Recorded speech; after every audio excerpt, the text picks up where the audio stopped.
I sat in my living room all night long. Broken images of erotic scenes that undoubtedly unfolded in Mark's bedroom swarmed in my head. I wanted to scream at them. I wanted to break his fingers for daring to touch her. I wanted to hurt him. If I knew how to get to them, they would die where they lie. I was powerless to stop this terrible evening and powerless to stop the dirty images floating in my mind. All night I drifted in and out of unconsciousness, then woke up in a fit of terror as soon as the dreams began. During these endless hours, I came to several conclusions. The foundations on which I built my life were wrong. I have always believed that people are good and that circumstances lead them to make bad choices. This was wrong. People are selfish bastards who will do anything to satisfy their desires. I was reminded of a quote from my philosophy course. Most people are one finger away from madness, Diogenes. He was a cynic, and I increasingly agreed with him, trying to answer the question that tormented me inside. Why? Why did Linda leave me? Why wasn't our life enough for her? Why weren't our vows important to her? I felt madness creeping in, realizing that no answer would ever be enough. It was simple. Linda was a bastard who did anything to satisfy her desires. I was a bastard who loved her and believed that she loved me because it satisfied my desire. The sun came through the windows, and I decided that I needed to pick up the children. I went to our room and changed clothes. 10 minutes later, I loaded the kids into the car and headed to breakfast. Emma asked, "Where's Mom? Why didn't she come with you to pick us up?" "Mom went with a friend after dinner," I explained. "She said she would come home today." "Can we have some pancakes?" Tommy intervened. "Of course the pancakes will be good." We sat at IHOP, and I watched them eat their pancakes with chocolate chips, whipped cream, and lots of syrup. Hopefully their energy levels will provide enough distraction to delay the debriefing after last night. I just drank ice water. "Aren't you hungry, Dad?" Emma asked. "I can share my pancakes with you if you want." "No, thanks, Emma." I found it difficult to use my usual terms of endearment. The children had done nothing wrong, but I knew they would grow up and leave to build their own lives, leaving me abandoned, just as Linda had done.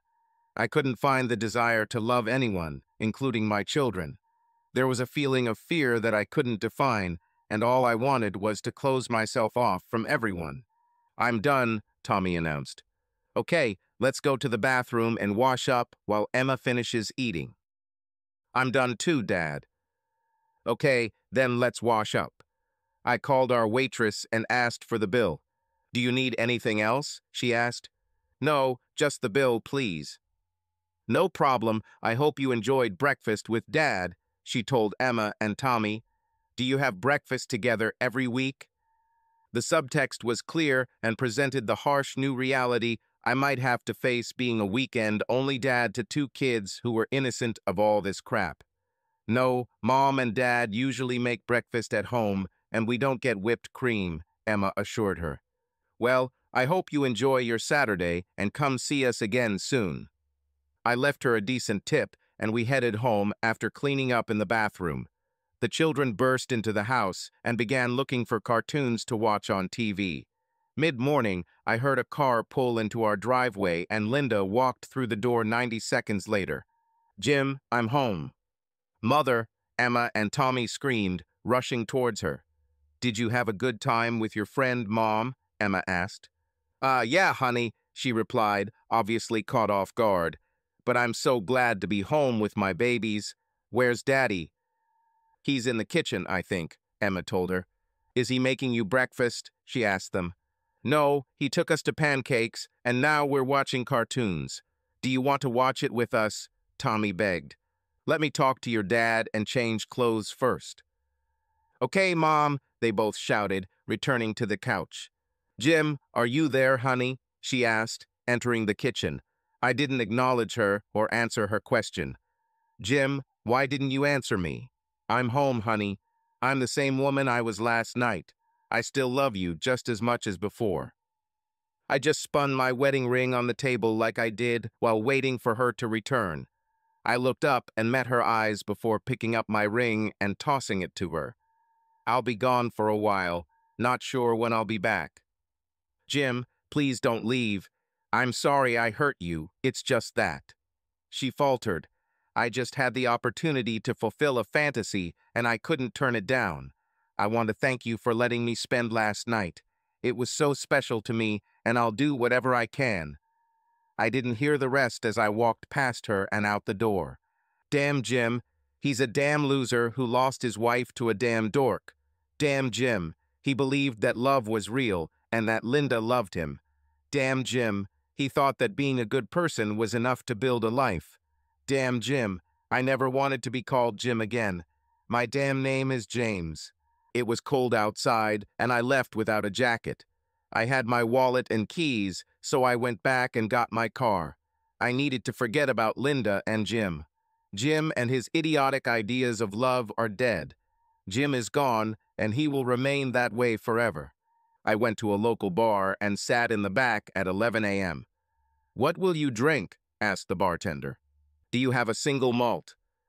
"There's Duors. Are you celebrating or mourning?" "I'm grieving. I died last night, and I need a drink in my memory." "Give me the keys, and I'll give them to you. You need a card for the account, too." I gave him both and started drinking. I hated everything. After the first glass, I felt quite relaxed, but the black abyss of hatred was still alive and well. The second, third, fourth, and fifth glasses came, and I finally felt no pain. "I think you've had enough, buddy," the bartender said as I set my glass down. "Let me call you a taxi. Are you local, or do you need a place to stay?" "I'll need a room for the night. I'm not ready to see a widow." "There's a Hampton around the corner. Do you want to walk, or do you need a ride?" "No, I'll go for a walk." The words tumbled out of my mouth, tongue slurred. "Turn right from the entrance and right again at the end of the block. You won't miss the sign." I nodded in understanding. I stumbled in the direction indicated by the bartender, got to the reception, and booked a room for the night. I slept for the first time in 36 hours. I woke up Sunday morning with a terrible hangover. Drinking on an empty stomach was a bad decision added to all the other crap I had on my shoulders. I found the breakfast in the lobby acceptable with mediocre coffee. As I prepared to check out, the clerk extended his hand and said, "Sir, the bartender from the bar around the corner left your keys here last night. He wanted them back before your funeral." "Thank you, I appreciate it." I thought about going home, but I wouldn't achieve much there. I decided to start my week early and went to the office for a few hours. Love and devotion were crap. I needed something new to focus on and decided that this would be my job. My dreams of a happy married life were in ash, but I was still able to dream and strive for my professional goals. Around 6 p.m., I finally finished Monday's work and could start working for the next few days when I returned the next morning. I got in the car and bought a box of greasy food on the way home. When I entered the door, the children hurried towards me. "Dad, I missed you so much. Where did you go?" Emma began her interrogation immediately. "I had a lot of work to do, and I needed to go to the office." "All night? You must be way behind. Are you doing better now?" "Yes, Emma, but I may have to work late for a while." "Dad, will you read me a book about dinosaurs today?" Tommy begged. "Yeah, buddy, no problem. What are you doing now?" "We're watching the Disney Channel. Would you like to watch with us?" he continued. "Certainly." At 7:30, we started the evening routine, and I put them to bed with a goodnight kiss at 8. Linda worked next to me, but didn't say anything other than what was necessary. After the kids were in bed, she turned to me. "Can we talk now?" she asked quietly. "Say what you want." "Let's go to the living room. Would you like something to drink? I'm thinking of opening a bottle of wine." "No." Fear and sadness flashed across her face. "Okay, let's just talk then." I followed her into the living room and watched as she sat down in the center of the sofa. I guess she thought I would choose one corner or the other, but I just stood there and waited for her to start. "Jim, I know I hurt you. I'm so sorry," she began. I walked over to the fireplace and started looking at the photographs and all the lies they were trying to hide. "Jim, please look at me, honey. I need to see your face. Jim." Jim, please. Jim is dead. He was killed in the back by people close to him. My name is James. Please don't call me sweet, dear, and loved, as I don't know who you're talking to. I'm sure you've used all those words when you were with Mark. If you need my attention, contact me as James. I heard her breath catch. James, please tell me how I can fix this. I was wrong, but I didn't want to hurt you like that. Thank you for your apology. My words were cold and mechanical. Do you really think so? Of course, just like you apologize. Damn it, I really mean it. I'm sorry, Jim. I turned and faced away from her again. I wanted to say, James, I'm sorry, James. I don't even know why I did it. I love you and I want to fix it. Why is it simple? You love yourself more than you love me. You had the opportunity to do something you never thought you could, and you took it. You didn't think about the cost or consequences because you got what you value more. You're a selfish bastard, just like Mark and Dee and Dave and everyone else on this pathetic planet. My words were cold. How can you say that? I love you, G. James.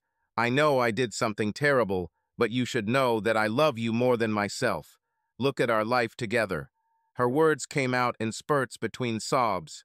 I look, and for the first time I look objectively. You may like the life we had, but I'm just an interchangeable part.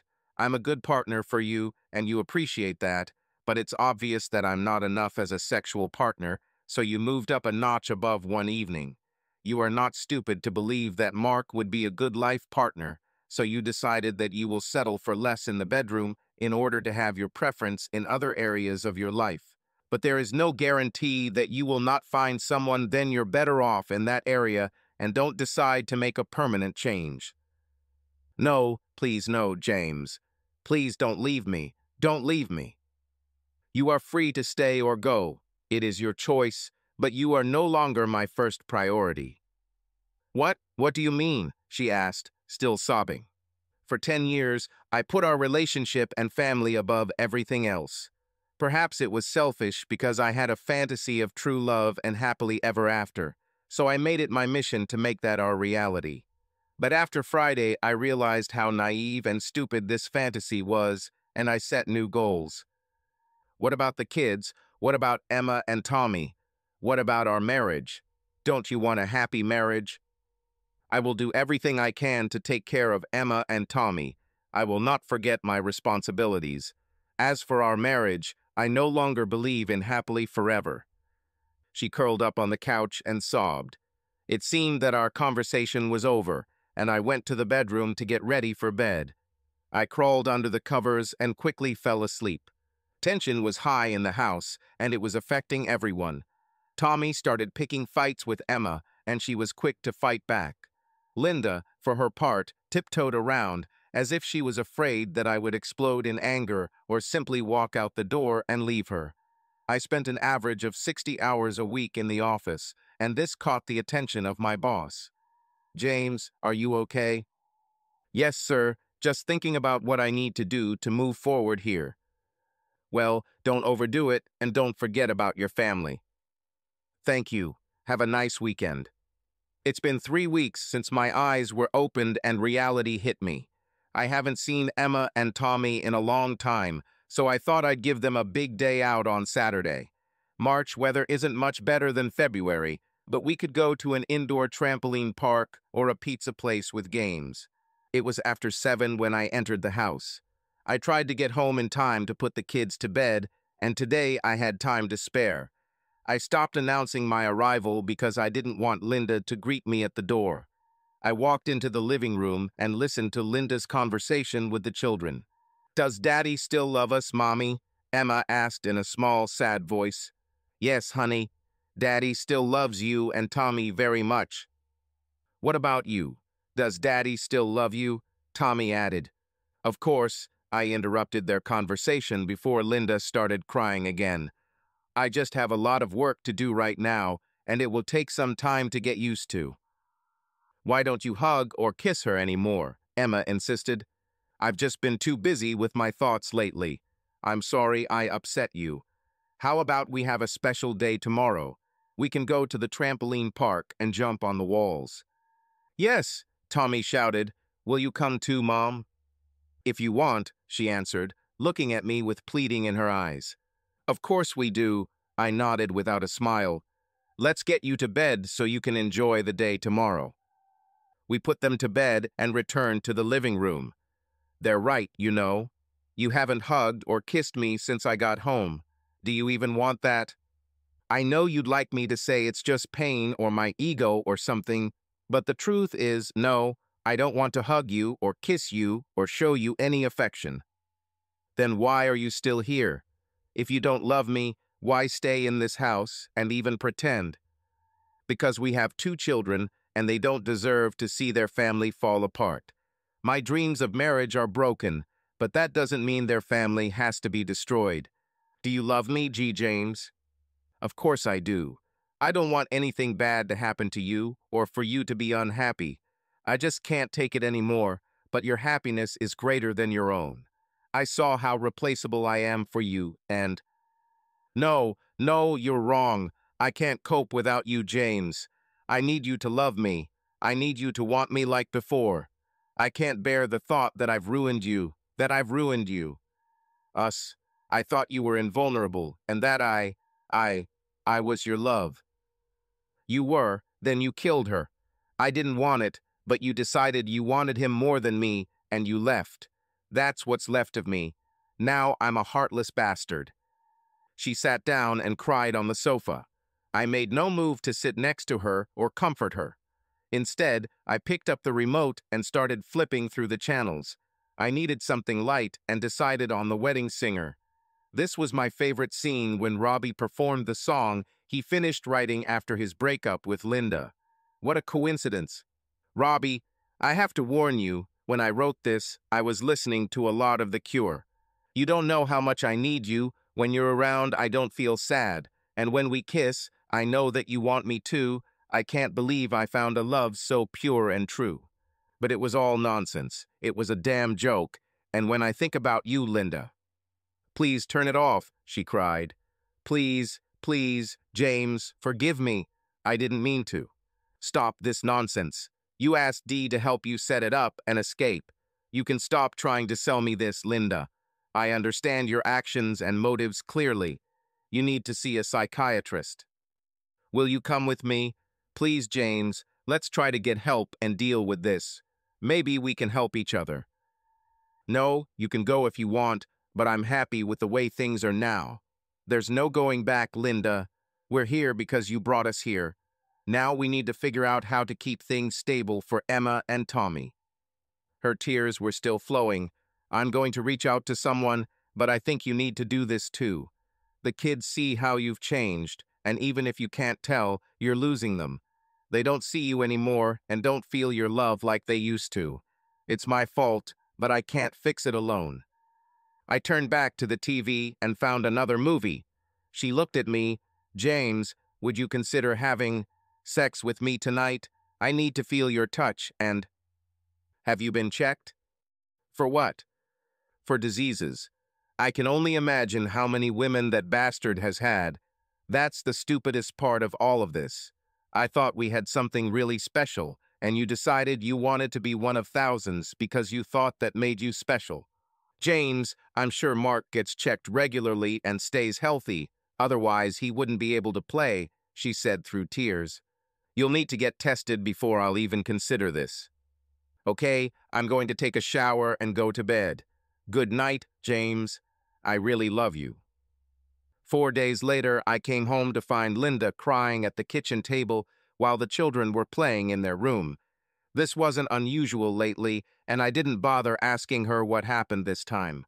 "James, we need to talk," she sobbed. "Okay, Linda, let me say hello to the kids first, and then I'll be back." I took my time with Emma and Tommy.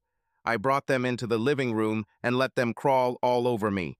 I have become very mindful of how much affection I show them since my last conversation with Linda. I didn't feel a strong need for their affection, but I tried to do everything so that my problems would not ruin their lives. After 45 minutes, I put them to bed without waiting for Linda's help. "What's happened?" I asked casually. My test results came back today. I have an infection. You need to get tested to make sure it wasn't there before my night with Mark. Were you cheating before that night too? Please, she cried through her tears, stop being so mean to me. I love you, and it hurts that I did this to you. I haven't been with anyone but you and Mark. Then how can it not be Mark? I don't think it's Mark, but I love you and I don't want you to be sick. I can't touch you or show you how much I love you, and every day I think that you would be better off if I just died. No, it's better for the kids to have both of us. Don't do anything stupid, Linda. It would ruin them. What about you? Would you even miss me? Would you even care that I'm gone? Every time I have to explain this to the kids, I'll be sad. You didn't answer my question. Would you even miss me? Yes, probably. Jim, where did you go? I said Jim is dead, and this weak boy is no more. He was not weak. I loved him so much, but you are so cruel and cold. If you loved him so much, you shouldn't have killed him. I am the reflection of your heart. I know. That's why I feel like I'm dying. Please get tested. I don't want the kids to lose both of us. I'll get tested for the kids' sake. Don't do anything stupid, Linda. What's wrong with her? Emma asked the next morning while we were having breakfast. Linda did not come to the table to join us. She is ill. Is it because you don't love her like you used to? Asked Tommy. Why do you think so? You're always at work and your mom cries. She says she did something bad to you, and now you don't love her anymore like you did before, Emma shared. What did she do to you, Dad? This is what Mom and Dad talk to each other about. Why, when Emma and I fight, you make us talk to you, Tommy interjected. This is different. But why? Should I sit down with Grandpa? He continued. Grandpa can't help us with this problem, Tommy. But you always say he knows everything and call him when you're working on something, Emma interjected. Yeah, but it's just different. Can anyone help? Tommy continued to ask. I don't know. We might just have to accept that this is how it will be from now on. They both immediately started crying. What's happened? I almost screamed, looking at them. There's no more fun at home, Emma sobbed. We miss how you and Mom played with us and helped us. Dad, you're not funny anymore, and Mom is sad all the time. Nobody loves us anymore. Crap. I tried to pretend, but it was a minimal effort, and the children suffered. It'll get better, guys. I'll try better. I took them in my arms and sat down with them on the sofa. I was hoping there would be some kind of emotional release, but there wasn't. I was still as cold and dead inside as I was the night Jim died. Hey, Dad, what are you doing now? Jimmy, nothing right now. Is the washing machine broken again? I flinched when he called me by my childhood name. No, Dad, I don't even know where to start. My life is just so fucking messed up right now. I was sure he heard the venom in my voice. Wait, James, it can't be that bad. Are Linda and the kids okay? No, Linda cheated on me and got infected. I'm ruining my children's lives because I can't feel anything but rage and bitterness. Wait, son, he interrupted me. Let's start from the beginning. So for the first time, I told someone the whole story from my point of view. I gave vent to my anger and allowed the rage to consume me. Oh, Jim, I'm so sorry. Please don't call me that. I hate that name so much. I hate that man so much. If I were better, this would never have happened. Son, I'll try to call you James, but do you think that maybe you're just hiding from all this? You have every right to be angry at Linda. I'm angry at her right now. You have every right to be angry at that bastard who seduced your wife, and you have every right to be furious with your so-called friends. But you didn't do anything wrong that night. The question is, where do you want to go next? I don't know, Dad. I feel so dead inside, and I'm not sure I'll ever be able to love anyone again. Sorry, James, you still love those kids and even Linda. You will get through this because you are a strong person. You have to figure out if you want to continue your life with Linda or leave her. I will support you anyway. You also need to find help. You can't decide what you want. Thanks, Dad. I'll talk to you in a couple of weeks. Or sooner if something happens, he said with a laugh. I smiled a real smile for the first time in a month. I love you, James. This is not a selfish bastard talking. I love you, and I will always be there for you. Thanks, Dad. I'm trying. That's enough for now. Linda, I'm going to find someone to talk to about our marriage and how I'm coping with it. Okay, what can I do to help? Do you want me to come with you? No, I meant, can I come with you? Not yet. I need to talk to figure out if I want to stay in this marriage, and the only way to do that is to talk to someone who can help me figure out what I want.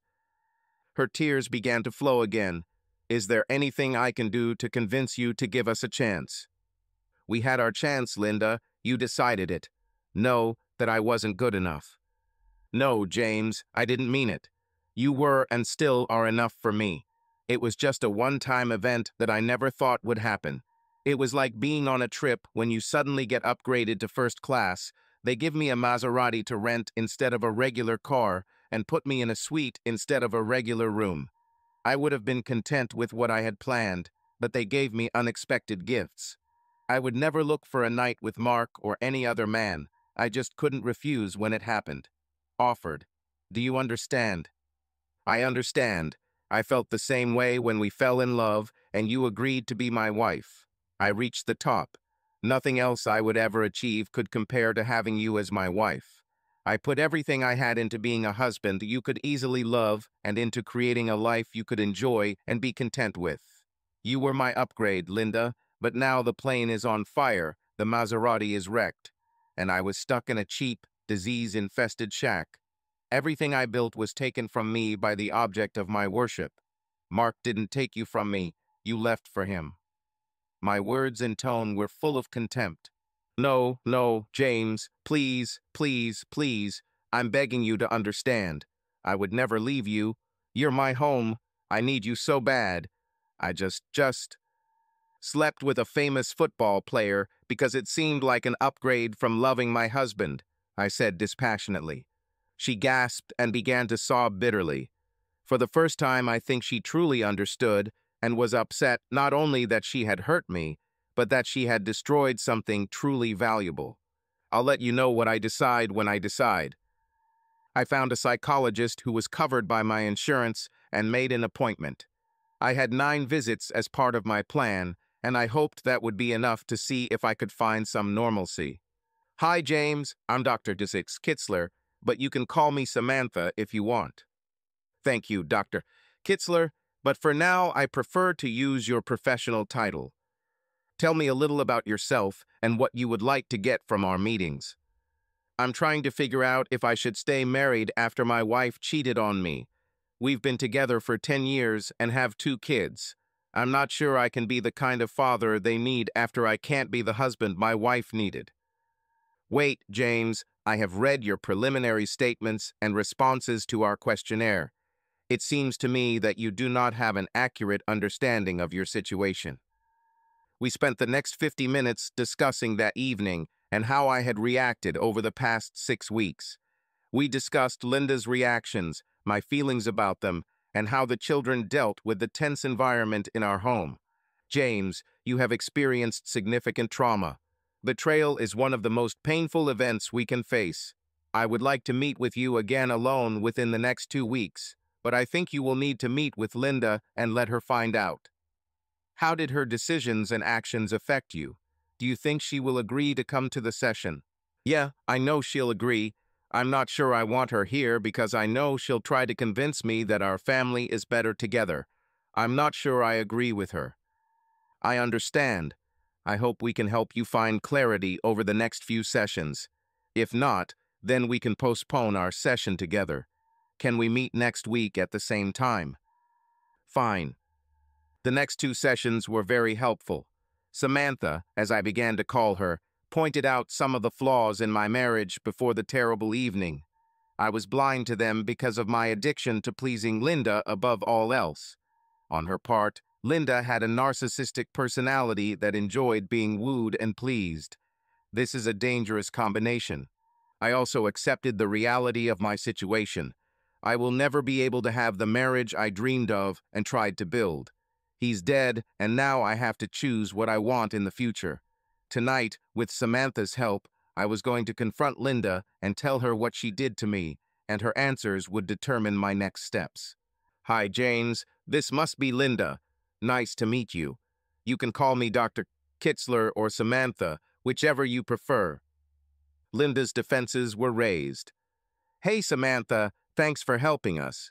James hasn't told me much about why we're here tonight, but I hope you can help us get through this tough time. Thank you for trusting him and coming without asking questions. I'm sure you're feeling nervous and afraid of being ambushed. We're here to give James the time and space to express his concerns after your betrayal. I looked at Linda's face as Samantha spoke to her. She shuddered at the words trust and betrayal. It will be hard. James will start this evening. Linda, please don't interrupt him. He is having a very hard time saying what he needs to say. After he finishes, he has agreed to listen to whatever you have to say. Can you agree to that? She clasped her hands together nervously, tears already welling up in her eyes as she turned to me. Linda, I'm still trying to find the bottom of my grief and anger. Since the night you left me, I've been trying to find a way to feel something other than pain or anger. I'm angry at you, our so-called friends, that bastard Mark, even our children, who are not to blame for anything, but mostly ourselves. I thought that we were best friends, partners, and lovers. I thought that we were working together to build our lives. I thought you felt the same way I did, that we were irreplaceable to each other, but I found out that's not the case, and it completely broke my heart. I don't know who to trust, how to love, or if I want to. Try it all. My words hung in the air, and Samantha gave Linda time to absorb them before saying, Okay, James, is there anything else you'd like to add before you listen to Linda? I shook my head in disgust. Linda, for her part, tried to maintain eye contact. I could see that she was experiencing a strong sense of shame and guilt as tears streamed down her face. James, it was so unexpected that I allowed myself to believe it was a harmless fantasy. I didn't mean to hurt you, and I see that's all I did. I'm so sorry, please forgive me. I hope you will be able to see that I am still the same woman who loved you and was your best friend, partner, and lover. I made a mistake, but I am still the same woman who loved you for more than 10 years. I know that you are suffering, but you can trust me and love me. You may be the same woman, Linda. I'm not sure I ever really knew you, but I'm not the same man. I'm not sure I want to love you or have you love me. Linda, James, and I worked on some things during our meetings. I suggested to him that it might be in everyone's best interest if you two separated for a few months. It would give him time to process his anger and figure out what he wants. Will you support his decision if he decides to do this? Immediately, she collapsed and started crying. I expected her to say no. I didn't believe she loved me enough to let go and allow me to seek healing. I was sure that she would say that the children needed my presence at home and that she could not stand the separation. I thought she would put her needs and desires before mine. If this is what he wants, then I will do everything I can to support him. She muttered through her tears. I know it's my fault that he's suffering. I would take it all back if I could. I would take all of his pain if I could. I'm so sorry. She looked up and met my gaze. Please, if you decide to leave, hold me one last time. Please, James, hold me like you did before, for the last time. I pulled her towards me and hugged her tightly. I felt the familiar smell of her hair and the warmth of her body. She was still Linda, but could I ever trust her again? Tell me when and where you want to see Emma and Tommy, and I will do everything to make sure they are there. I love you and will love you no matter what you decide. I found an advertisement for sublease of an apartment with 4 months of rent remaining. It was a small one-room place, but the rent was cheap, and it allowed me to stay close enough to see Emma and Tommy every weekend. Dad, why don't you live with us anymore? Asked Tommy. I've been feeling really bad lately, buddy. I know I'm not much fun to be around. I don't want you and Emma to be upset. Mom's not fun either. All she does is take us to school and make dinner. She doesn't play games or watch TV with us anymore. I'm sorry to hear that, Tommy. Sometimes Mom and Dad have adult problems that are hard to deal with. I'm sure Mom will get better soon. She would get better faster if you came home, Emma argued. Why do you think that, honey? Because she misses you. Aunt Dee came to see her, and Mommy yelled at her and kicked her out. Mommy is very sad, but that night she was angry. She sent us to bed early. She cries a lot, Daddy. When I ask her why, she says she misses you. Don't you want to come home, Dad? Asked Tommy. I'm not sure I can, baby. But why? Remember that week when it snowed and we all played together? You and Mom were happy. Emma and I can help you be happy again. Tears began to flow down my cheeks. My dreams of marriage were crushed, but I was going to let my dreams of a family die too. Crap. The destruction of our marriage was Linda's fault, but I am the one who watches our family fall apart and does nothing to stop it. Don't be sad, Dad, Emma tried to console me. We know it's hard right now, but Tommy and I will be extra good. We'll clean our rooms and toys without being reminded. Tommy and I can help you and Mommy. I'm sure this has made you feel guilty, James, but this is a difficult issue and solutions will not come easily. I assure you that your children will be much worse off in a home full of conflict because you are not there out of love and devotion, but out of obligation. So the question remains, do you want to be married to Linda? I don't know if I want to be married at all. I've always wanted to marry one woman and for both of us to renounce all others. Now I feel that, no matter what, I can never have that marriage which I dreamed of. If I divorce Linda and marry someone else, then I will compromise, and if I stay with her, I still won't get what I want. Maybe I should just forget about marriage. At all. Do you think you can be happy without someone around, without someone to love and care for? I don't know if I can ever be happy again. I feel like I'll always try to make the best out of a bad situation. James, everyday people watch their marriages fall apart for various reasons. As someone who spent time with you and got to know you quite well, I know that you are still dealing with the raw emotions of your situation. You are still grieving the loss of your dreams and goals. There are several exercises that I want you to do. I want you to write a letter to your past and future self. Tell your past self what you think led you to this moment and yours, future self, where you hope to be. How far back and how far ahead do you want me to look? I think 10 years is a good long term. Fine. I continued to work as many hours as possible during our separation, which was now in its second month. It was a lot easier than sitting in my apartment wishing the floor would open up underneath me and swallow me up so I could physically be in hell and not just emotionally. I also started walking around the club that destroyed my marriage. I became familiar with Marc Lavaliere's regime. It was the off-season, so he was there almost every Friday and Saturday night. He showed up around 8:30 p.m. and by 10:30 p.m. his car was being picked up by a doorman in an alley where Linda walked out unnoticed. The doorman left the car running, opening both doors, driver and passenger. Their routine actions took less than 5 minutes. My mind was racing as I watched this for the third time in a row. Every night he was with a different woman, most of whom looked married. Society may have admired him and women may have praised him, but this man was a predator who enjoyed playing with the lives of others. The lack of cameras in the alley was noticeable, but I decided to correct this situation. I had no idea how far surveillance camera technology had come, but was glad to learn about cellular cameras for hunting. These devices could be installed almost anywhere and streamed data, photos, and videos directly to my phone. The advantage was that they could be disguised and did not require rigid installation.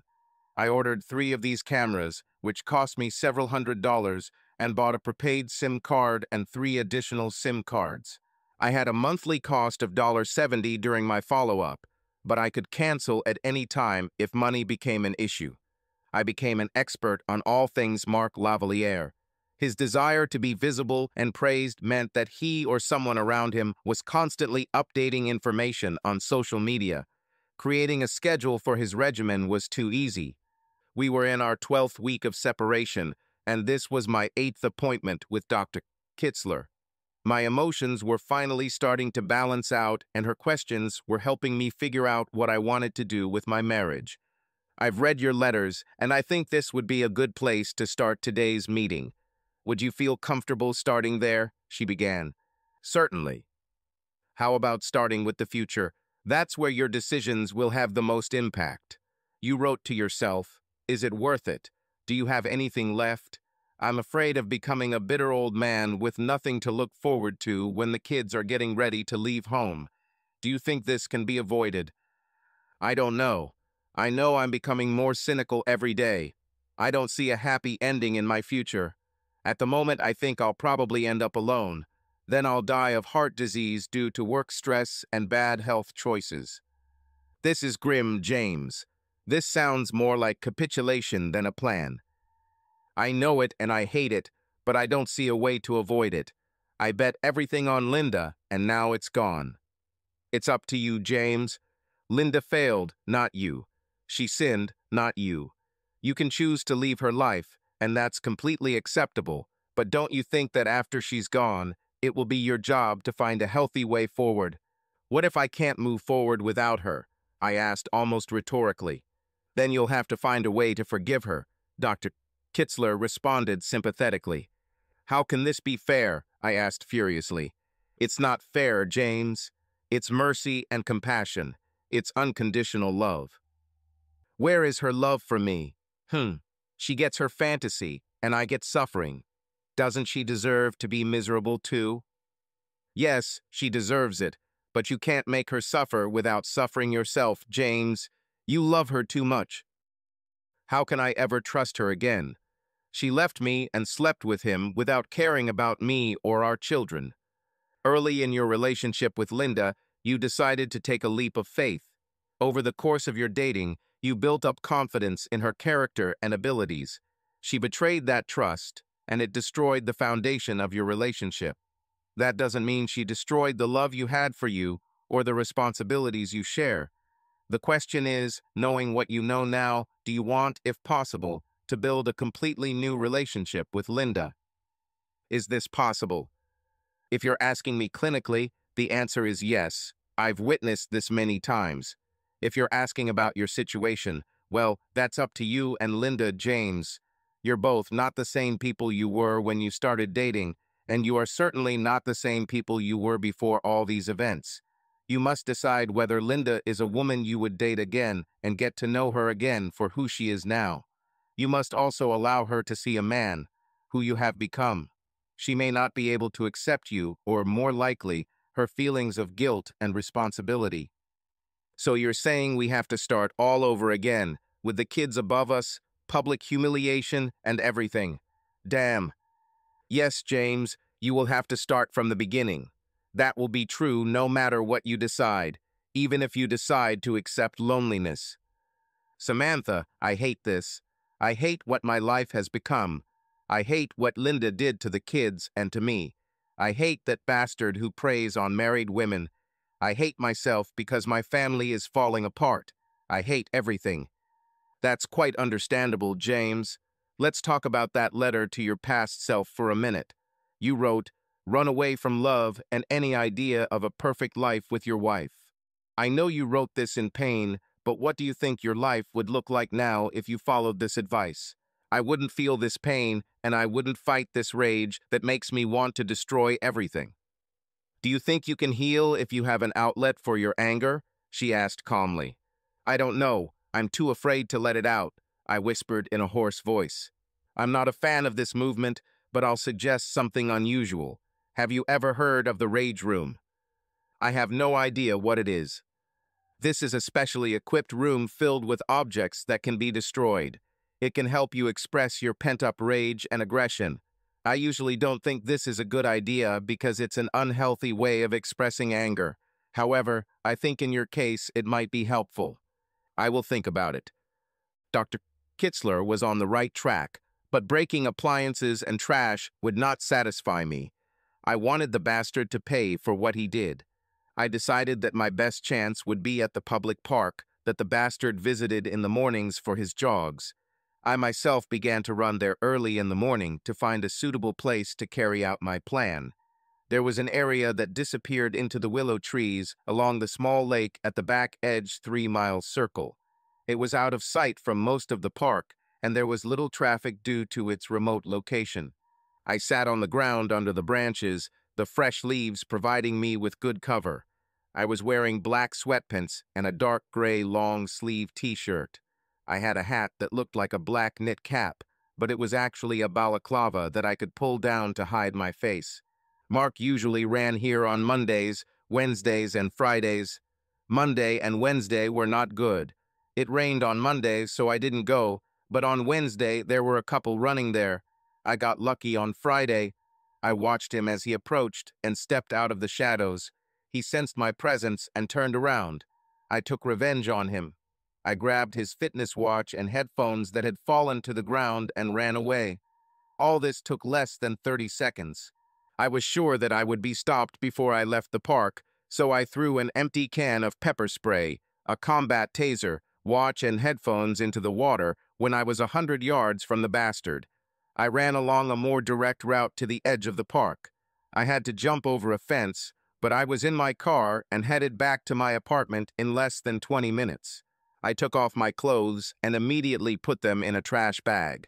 I'll throw it in a trash container somewhere on my way to work. We had to hurry so as not to be late. The noise was huge. National news was on all channels. ESPN ran lauding stories about Lavaliere's charitable work and the catastrophic nature of his injury. His playing career is over. The police came to my office on the third day. They tried to come home, but Linda refused to give them my new address.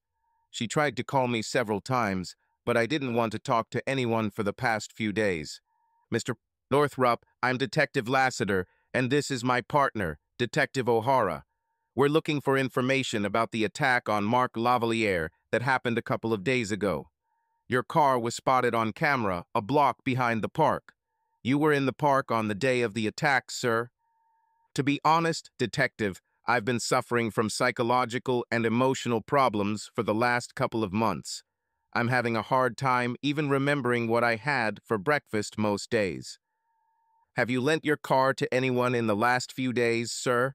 Detective O'Hara intervened. I don't think so, but like I said, I have a hard time keeping my days in order. That's not very good for a man of your profession, is it? No, I have to work extra hours to keep up, and I ask my colleagues to check my work for errors, I told them with obvious tension in my voice. What led to your psychological problems? Asked Lassiter with a cold look. I'm struggling with my role as a husband. I don't want to discuss this with you. My counselor told me that I need to work on this in a constructive environment, and I don't think that's what she was talking about. If you don't want to answer our questions here, we can do it at the station, he said insistently. If that's what you need, I'll be happy to oblige, but I need to contact a lawyer. Should I make an appointment with you or just come when it's convenient for me? I guess we'll just take you with us for now. Would your employer be okay with that? Lassiter asked. He was clearly pressed to play the bad cop. I'm not sure, but luckily my benefits include legal advice and representation.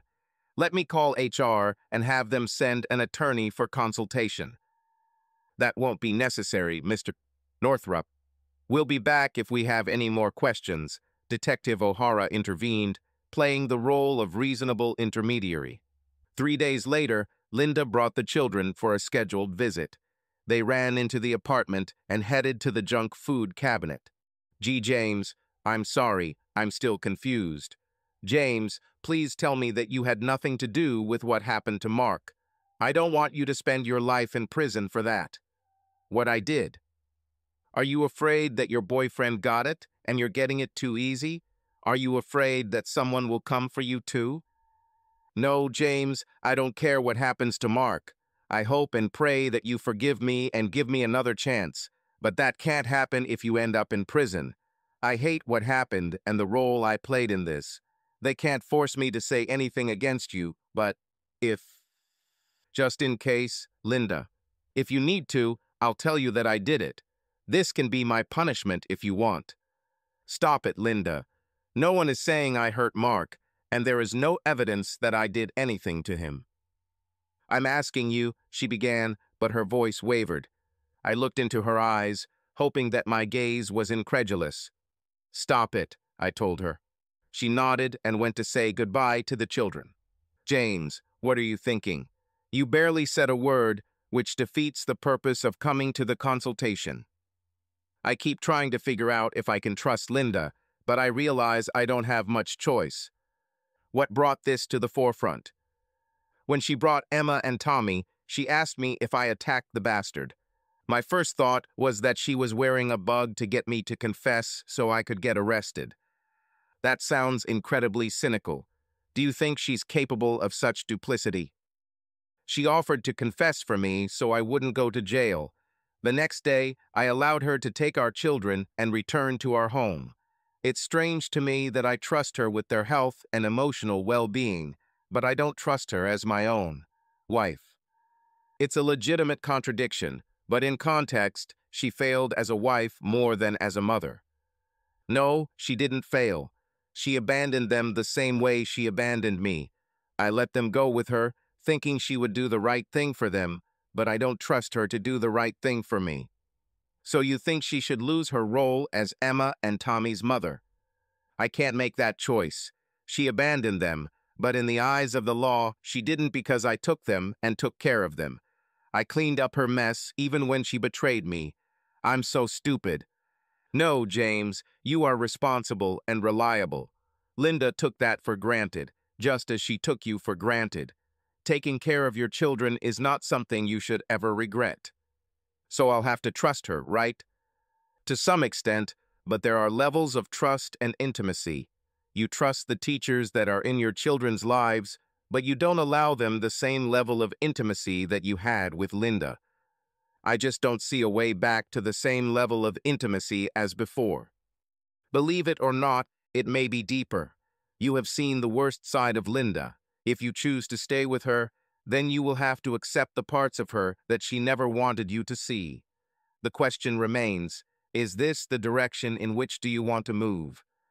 I'm not sure. I don't know if I can let go of the pain and anger, I said almost in a whisper. James, have you forgiven Linda in the past? Samantha asked quietly. Yes, but it was different.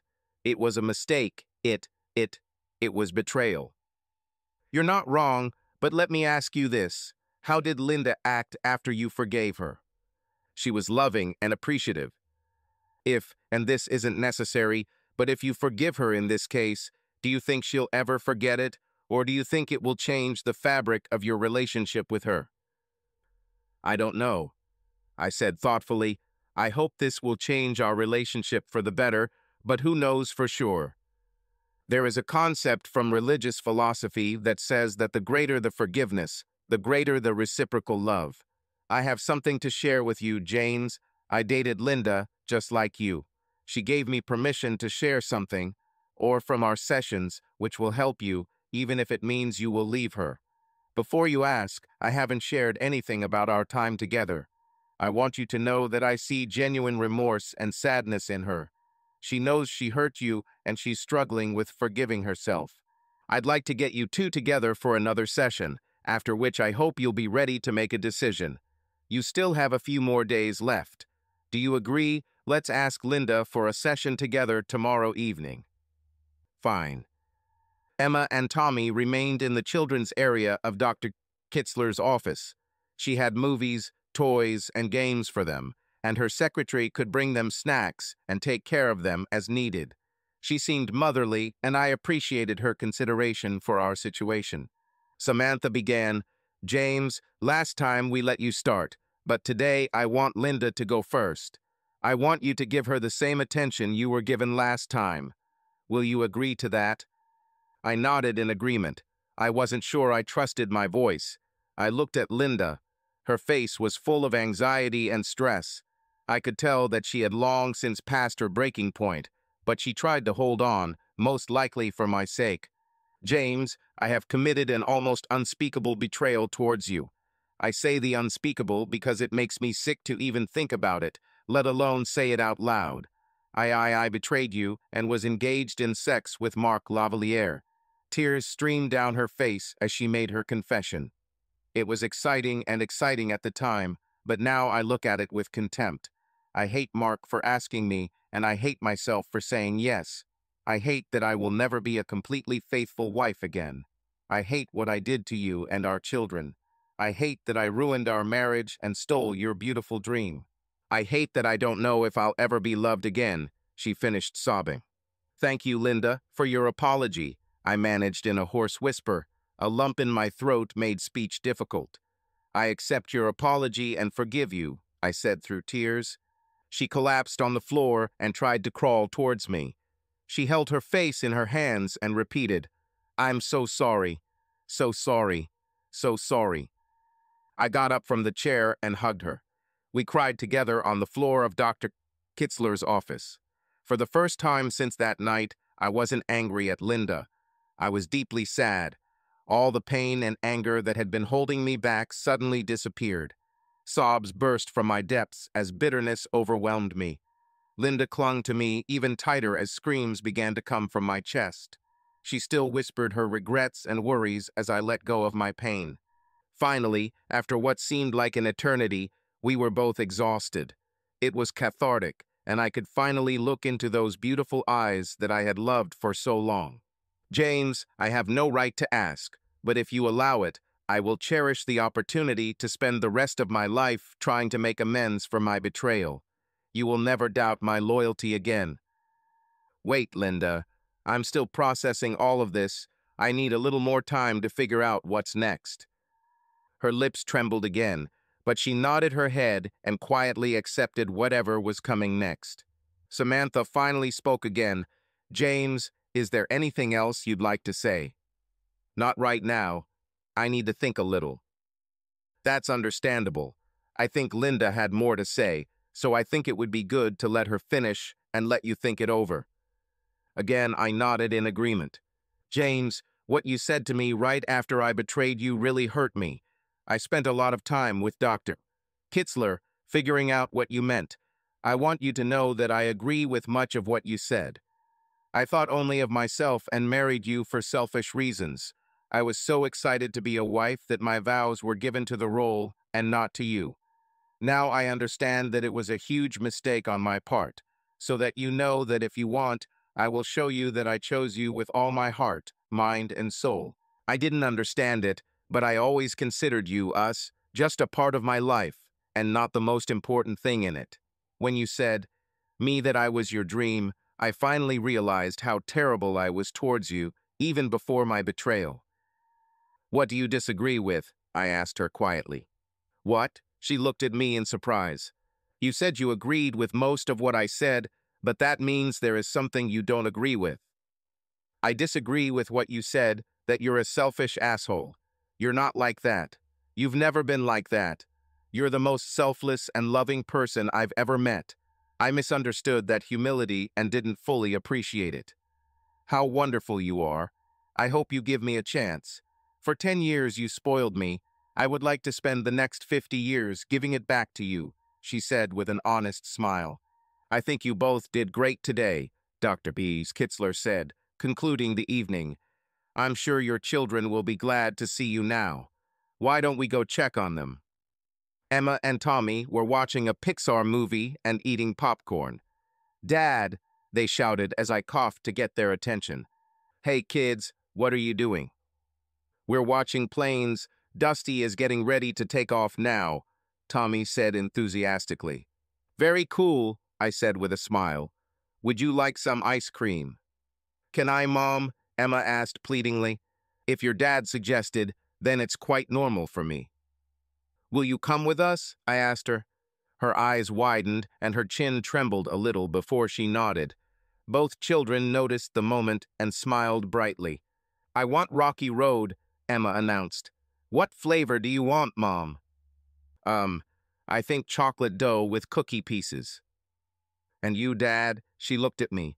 I think I'll try all the flavors by licking ice cream from you, Mom and Tommy.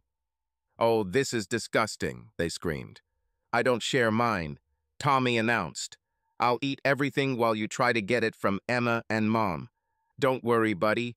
You can eat your whole cone. Linda, do you mind leaving the car here and I'll give you a ride later? She nodded shyly. The kids ran to my car while Linda and I walked slowly. Thank you for that, she said quietly. They missed you terribly, and I couldn't be good when you were gone. I hope you know I love you, but I'll support you no matter what you decide. Let's forget about the future and the past for the next hour. Let's just enjoy the moment. Linda ate her ice cream very slowly. It took us an hour and a half to get back to her car. Children, buckle up in your mom's car. She'll be with you soon. Thank you so much for this, James. We really needed it. Would you consider coming to family dinner one day this week? Sure, let me know what day. Let me walk you to your car. How about tomorrow? Fine. I opened the door for her and hugged her tightly. I wasn't ready for more intimacy at the moment, but I didn't want her to feel rejected. I limited myself to a light kiss on her left cheek. Good night, Linda. See you tomorrow at dinner. How much longer do you have left on your lease? Linda asked after dinner, when the children had already gone to bed. It was so nice to put them in their comfortable beds instead of the air mattresses they used in my apartment. 6 days. Oh, do you know what you'll do next? She asked cautiously. What do you want? I asked directly. She knelt in front of me, her hands shaking as she handed me my wedding ring. I haven't worn it since the day she came home. Please, James, come back to me and be my husband again. I've never wanted anything more in my life, she whispered. Her eyes were full of fear as she waited for my answer. I'll go to the meeting, I answered after a long moment. She nodded, but her tears fell quickly. Linda, I'm just starting to believe that we can be a couple again. I'll come back to our house, but I'm not ready to share a bed with you. Can you handle it? She nodded in agreement, but did not express her approval with words. I could see that she was both relieved and disappointed. I'm willing to work on this with you, I said quietly, but that's all I can give you now. She nodded again, but didn't look me in the face. For the first time in a long time, I felt empathy and compassion for her. Come to me, baby, I ordered, and she came to my lap. She quickly buried her face in my neck and began to cry. I'm so sorry, Dee Dee, she tried to say. Look at me, Linda, I whispered in her ear. She looked into my eyes, and her eyes filled with tears. I know you're sorry and I've forgiven you, but we're starting over and all we can do is try. Okay, I know, but I'm so scared that you won't want me back. I'm terrified that you'll just come back for Emma and Tommy, and when they leave, so will you. I know I deserve it, but I don't want it. No longer to be without you. I stroked her cheek and looked into her eyes. I know you didn't try to call me Jay, but I think I like it. What do you think? Do I look like Jay to you? You look like the sexiest, kindest, most wonderful man I've ever seen. I'll happily call you whatever you want for as long as you want, she said with a smile through her tears. I kissed her. She immediately pressed herself against my chest again and sighed contentedly. Thank you, she muttered. I need to get back to my place, I said quietly after a few minutes. Okay if you want, but I'll be happy to set up a guest room for you for the night. No, it's not time yet. I need to complete the separation as we agreed. I'll be back at the end of my lease. She nodded in agreement, but I could see the pain on her face. I'd like to go back to family dinners. I think it would help the kids adjust, I added. That would be wonderful. I've seen them suffer all these months and my heart breaks because I know it's my fault. I need to find a way to apologize to them in a way they can understand. I'm sure they'll forgive you. I hope so, but I'm having a hard time forgiving myself. I was a completely selfish bitch and tore my family apart. It's going to take the rest of my life to make things right, but I really want to. I don't want to be a selfish bitch anymore. I looked at her with a sincere expression on my face, and I believed her. I wanted to believe her. I wanted to love her and be loved by her. What time should I be here tomorrow for dinner? Come when you're ready and stay as long as you want, but dinner will be ready for 6 o'clock. See you tomorrow evening. Good night, Linda. Good night, Jay. I love you so much. I nodded and headed to my car. Family dinners went well. Linda was on her best behavior, trying to show how much she regretted her decision and actions. On the Saturday when I moved back, she and the kids threw me a little party with her favorite foods, including German chocolate cake. We watched the movie in the tent that Tommy and Emma built for us. They made Linda and I sit in the tent while they played a live version of Beauty and the Beast. I wasn't sure if they saw me as a monster, but I couldn't help but agree with his temperament. By the end of the movie, Emma was asleep next to me and Tommy was snuggled up next to Linda.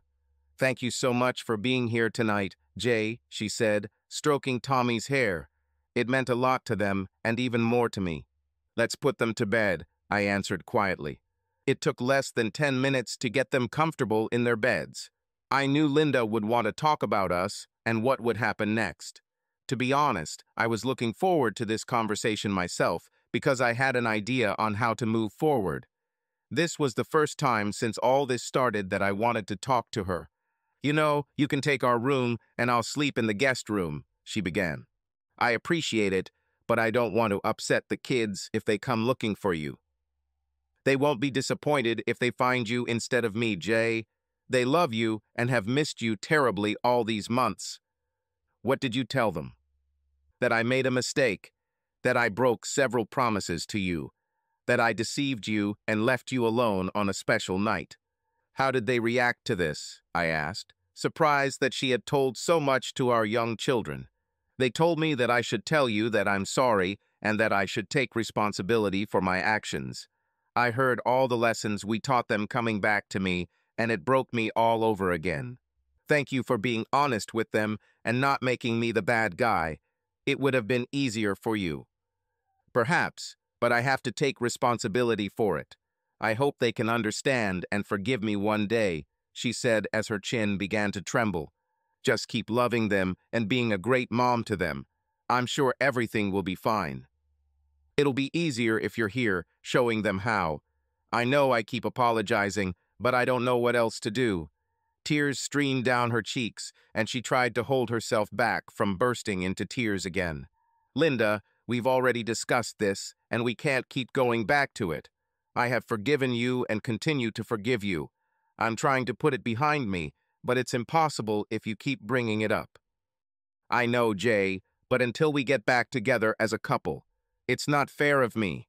Sorry about what I was going to say." "Thank you. I appreciate you stopping. I'm willing to try if you are too, but I'm not the same person I was before. You might not like what I've become." "James, I will love you for the rest of my life. No, no, doubt." "Linda, I'm not looking for promises right now." Her breath hitched, and I was afraid she was going to throw a tantrum again. "Let me finish. I don't want emotional promises out of guilt or obligation." "But I really love you," she interjected. "I know you've changed because of all this, Jay, but deep down you're still the same man I chose to live with. I'm not the woman I thought I was, but I know you're that man. As I always believed that you were. If you leave me from us, I will spend the rest of my life alone, because no one can replace you. You may believe it now, but we've been apart for over 4 months, Linda. We've been apart for even longer. It won't be the same. It'll be much more difficult for both of us." She nodded through her tears, hugging herself with her arms. "I know, but I want to try. Please. That's why I'm here, baby. I don't want to lose more than I've already lost.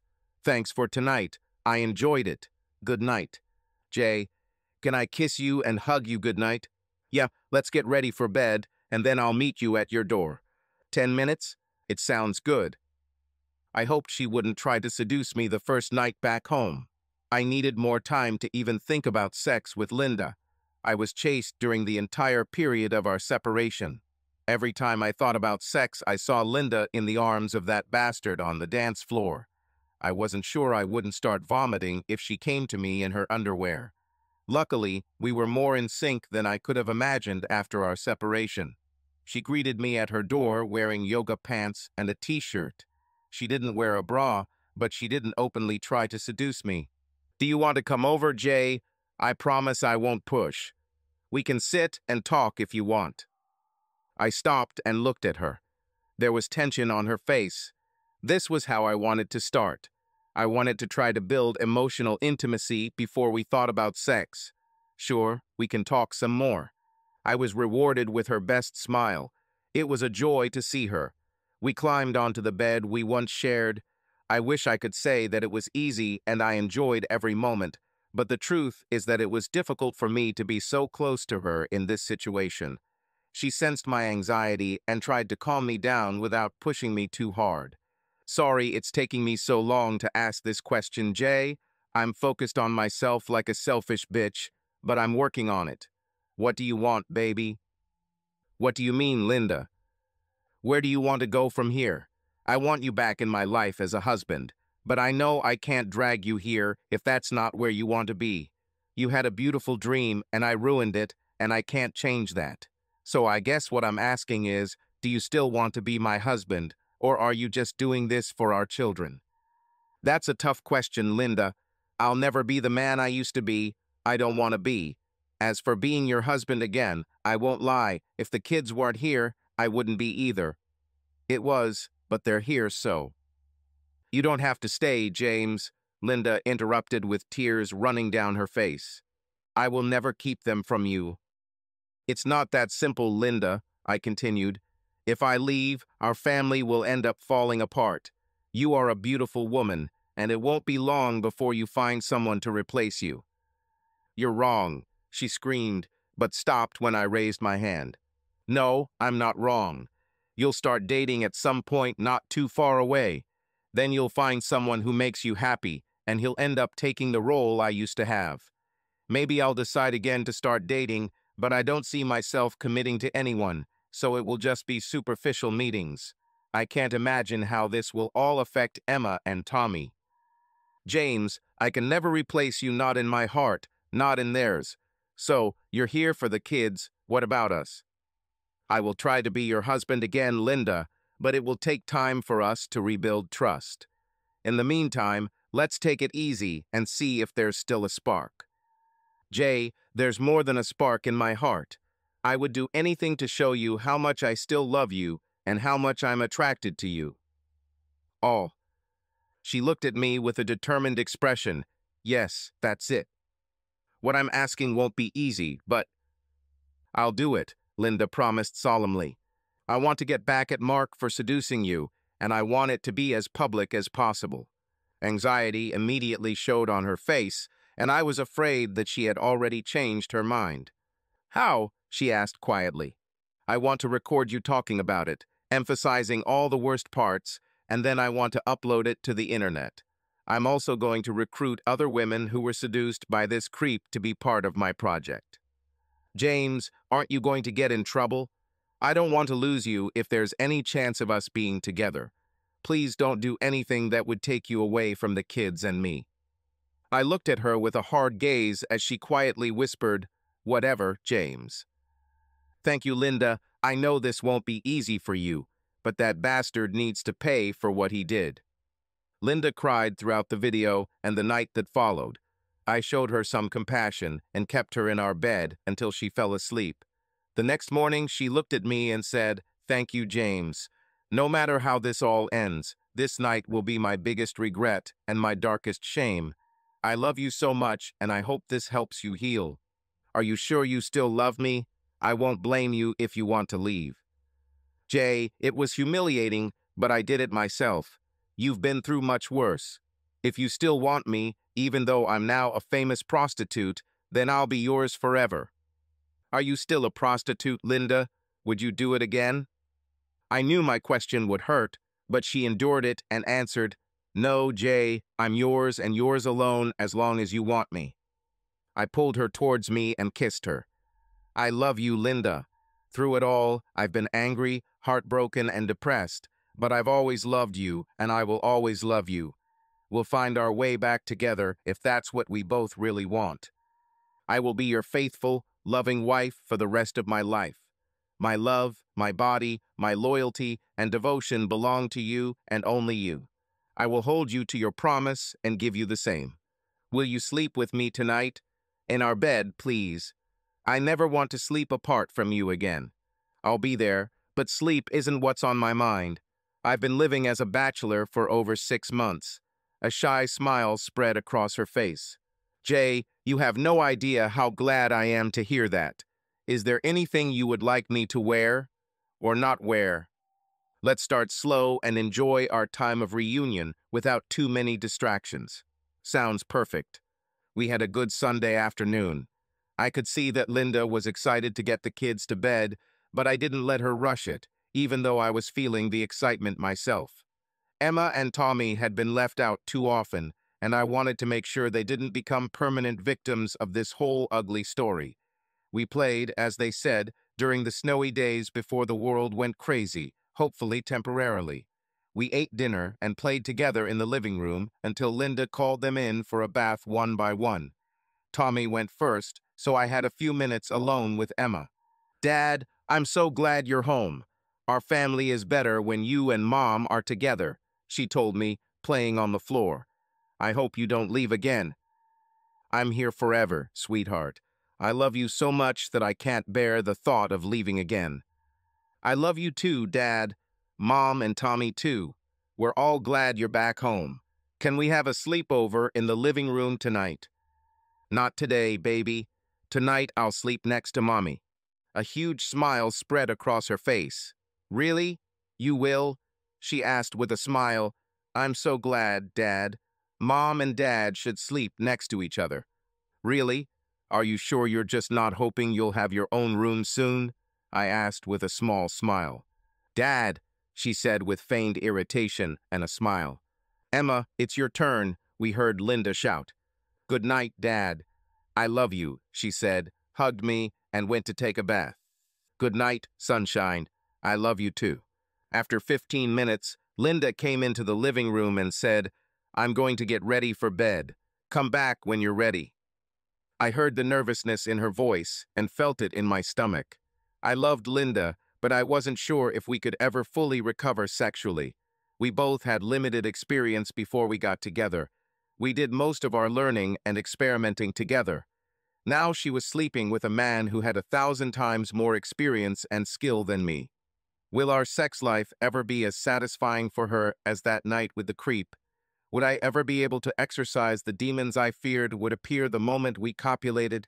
When I walked into our bedroom, I saw that Linda was wearing one of my shirts. Her long legs disappeared under the hem, but I could see glimpses of her lace panties when she moved. I stopped at the door, closed it, and locked it. Hi, honey, she said softly, hesitantly. Is this what you usually wear to bed these days? I asked quietly. Since you left, I put on one of your old shirts and cry myself to sleep. I alternated between them to keep your scent as long as possible. This is the last one that smells like you. I'm so nervous right now, Linda. I'm not sure what you expect, but in my mind, your ex-lover. Jay, he wasn't and isn't my lover. He's a damn scumbag. You're the only one who's ever been my real lover. He seduced me and I was a willing participant, but I never, ever want to go through anything again like that. It was terrible. Was it terrible because of the experience or because of the consequences? Both. But looking back, I realize he didn't do anything for me. It was all about him, and he tricked me into thinking I was so special that he chose me, that I must do everything to satisfy him, she said, her eyes filled with tears. So I did. He did nothing to try to do right by both of us. The whole night was about him. I ruined my marriage and my reputation for a night with a narcissistic scumbag who left me feeling cheap and used. James, you are the only lover that I had. The only person who made me feel special and loved through sex. Will you make me love tonight? I'll try, Linda. It will be like opening a wound for me. It will hurt when we start. How can I make this easier for you, honey? I honestly don't know, Linda. We'll just have to take it as it comes. She nodded and walked over to me. Tears filled my eyes as I looked at her. Pain filled my heart as I thought about that night months ago. She no doubt did something similar for that bastard. Now she was trying to seduce me. It's okay, honey. I know I hurt you, and I'm so sorry. You don't have to look at me if you don't want to. Stop, it came out in a whisper. Come here. Tears filled her eyes as she spoke. Jay, this was the best night of my life. I felt your love, and I want you to know that I will try to never take you for granted again. I spoke seriously when she said that you can have me at any time and in any form as soon as you want. I'm yours, heart, mind, and body, as long as you want me. I had 1,500 business cards with the Marksmilf's website address. Linda and 4 more women agreed to tell their stories about the night with the creep. They did a great job of destroying his reputation as a man, a lover, and a gentleman. I had to be extremely careful not to get sued for libel, so I asked women to simply talk about their experiences with Mark. The other 4 women lost their marriages after their encounters with Mark and were especially bitter. As a percentage, it wasn't much, if by my calculations he slept with about 150 women a year, but I didn't need a large number, just a few really angry women. All the women hinted that they were surprised and disappointed. They all ended their stories by saying that it was the worst night of their lives. Views increased slowly for the first week, but then we advertised on the site, and that's when it really took off. Our headline was a complete click trap, My Night with Mark Lavalier. Soon the gossip spread, and then the news was picked up by sports channels. 2 weeks later, I received a cease and desist letter. Apparently, locating our web hosting overseas did not help keep our identities secret as I had hoped. The letter was a scare tactic, hoping to get us to take down the site and run away, but I had no intention of leaving quietly. The site remained online, and I continued to upload photos of Mark with the women he was seducing. The cameras on the playing field continued to produce results, and I received photographs of him leading his victims out the back door of the Morrison. He had clearly lost his touch, both physically and romantically. The quality of the women he slept with decreased significantly. I hope our site played a role in this. 10 months have passed since that terrible night. Linda and I were finally starting to find our feet. She was still afraid that I'll leave, and I still get angry sometimes, but I refused to live in the past, and I didn't let her do that. I accepted Linda's offer of sexual freedom. It made me feel like a man when I showed her attention, and I did it in moderation. I didn't know what that motherfucker said or did to attract her attention, but I decided that I would never leave anything unsaid again. Our children recovered faster than Linda and I. They were at my parents' house for the weekend, and I decided to ask Linda to the dance. Lynn, do you want to go to the dance tonight? That would be so wonderful, Jay. Do you want to help me pick out something to wear? She asked seductively. What do you mean? I think we need to start from the inside out. Wearing the black lingerie I had chosen, she walked to the closet and started looking at her dresses. Her hand lingered on the blue dress she wore that night. Not that, I said, surprised by the harshness of my voice. She looked at me with concern. Never again. I nodded in agreement. I'm sorry, honey. I didn't mean to upset you. Do you still want to go out? Yet, we're going to enjoy the evening and celebrate everything we've been through this year, I said, trying to smile confidently. She didn't wear that dress, but we still ended up at Morrison's. We sat at a table for 2 next to the dance floor. Linda looked great, but was very nervous. The live band played mostly club tunes that were easy to dance to, but they threw in a few Christmas songs. We had already been there for 45 minutes and managed to dance several times. I heard the opening chords of Santa Baby when a red-haired bombshell approached our table and asked me to dance. I paused and thought for a moment before starting to say, "No, thank you, but..." "It's okay, Jay. You can accept her invitation," Linda interrupted my excuse. "You're welcome, handsome. Just one dance." I looked at Linda, and she just nodded. Before all the troubles that had happened, I would have happily danced with the beauty standing at our table, but now I was acutely aware of the danger of just one dance. Despite my doubts, I accepted the offer and joined my partner on the dance floor. Thankfully, Santa Baby ended and the fast song began. She still wanted to dance close and tried to cuddle up to me. Something seemed wrong to me. This lady was too persistent and too good to be true. I looked at Linda and saw the worry on her face. The song ended and I started to walk back to our table when my partner grabbed me and pulled me as a slow song began. She came as close as possible without letting me trip and turned my back to our table. "My name is Lacey. What's your name, handsome?" "James, thanks for the dance, Lacey, but I want to go back to my wife," I said, trying to free myself from her. "James is the old man's name. What do your friends call you?" she asked, ignoring my previous comment. "We have to be friends for me to tell you that," I replied. "Now, if you'll excuse me." "James, you're an attractive guy. I'm going out for the night and would like some company. Do you think your wife would mind if I took you home?" "Sorry, Lacey, but what makes you think I'm even open to such an offer?"